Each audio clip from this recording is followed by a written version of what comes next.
आज आम ओडिशार गोटे ऑथेंटिक रेसिपी बनईकी रेडी करिबा जार ना होची तरण केही केही याकू घृत बा अटकाली मध्य कहती। कार्तिक मास बड़ ओषारे तरण भोग लगी होता है और माँ लक्ष्मी पाखे माणबसा गुरुवार में भोग लगी होता है।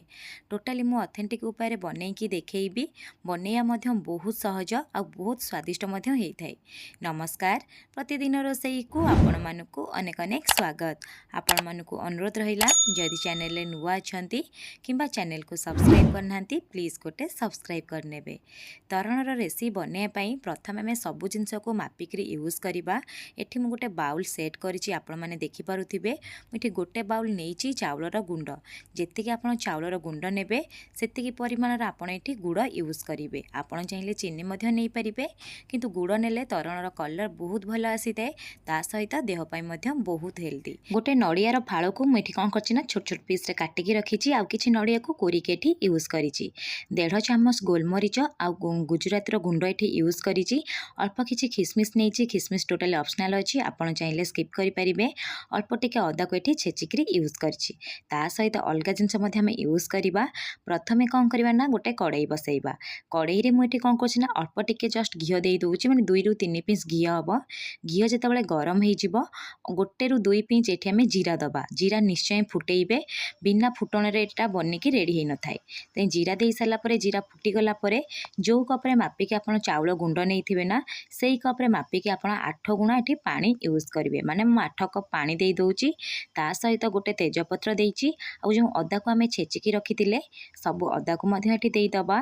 ता सहित कोरिकी रखितिबा नड़िया आ काटिकी रखितिबा नड़िया को दबा। आ खिसमिस दबा। आपण चाहिले प्रथमे खिसमिस को घियो रे टिके भाजी परिबे। आ खिसमिस जगह आपण जति चाहिबे अलगा किछि ड्राई फ्रूट को मध्य एठी भाजिकी देई परिबे। जेहेतु मु एठी पारंपरिक उपाय बनौची, किछि भी ड्राई फ्रूट यूज करूनी, केवल खिसमिस नेइची। आ खिसमिस को यदि चाहिए स्किप मध्य करि परिबे।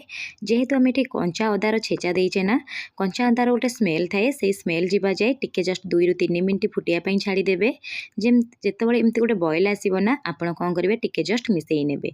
मिसेई साला परे मिठार स्वाद पई गुड़ यूज करिवे। मु एठी गुड़ नेइची, आपण जदि चाहिए चीनी मध्य नै परिबे, किंतु गुड़ नेले तरणर कलर बहुत भल आसीते आ स्वाद मध्य भल आसीते।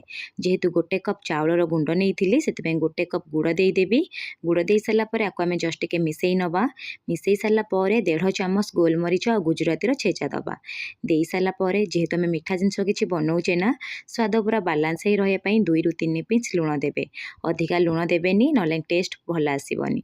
लुण देई साला परे आको आमे जस्ट टिके मिसेई नबा। मिसेई साला परे जेहेतु गुड़ पाग हेइनी, गुड़र जो कंचा स्मेल थाए ना, कंचा स्मेल जीवा जाए पाखापाखि 5 रु 6 मिनिट मीडियम फ्लेम रे फुटिया पई छाड़िबे। जेतले देखिबे भल से पूरा फुटी जिवो, आपण कोन करिवे ना चाउलर गुंड को एठी यूज करिवे। जदि आपण चाउलर गुंड देला बेले गेटा हेइ जाउथिबो, आपण कोन करे ना अल्प टिके पानी रे मिसेई कि मध्य देई परिबे। मु एठी कोन करछि ना एमती चाउलर गुंड नॉर्मली देई दोउची। देई साला परे फ्लेम को लो टू मीडियम रखिबा। लो टू मीडियम फ्लेम रे कंटिन्यूअसली 3 रु 4 मिनिट एठी मिसेइबा। धीरे धीरे देखिबे एमती टे गाढ़ा टाइप रो हेइ जिवो। आपण कोन करे ना फ्लेम को लो रखिबे। लो फ्लेम रे अल्प किछि खीर देई देबे। खीर टोटली ऑप्शनल अछि, आपण जदि चाहिबे स्किप करि परिबे। भल टिके टेस्ट आसे पई मु खीर यूज करूची। खीर देई साला परे आको मे जस्ट टिके मिसेई नबा। आहुरी 2 रु 3 मिनिट एई परी फुटिया पई छाड़ी दबा। जदि आपण एमती पानिया टाइप रो रखिबे ना, पानी चा लागिवो खाइए पई। आ जदि टिके बेसी गाढ़ा टाइप रो करिवे, ठंडा ही गला परे टोटली मोटा टाइप रो हेइ जिवो। पर जेमती आपण सुजी खाती ना सेई परी ही लागिवो।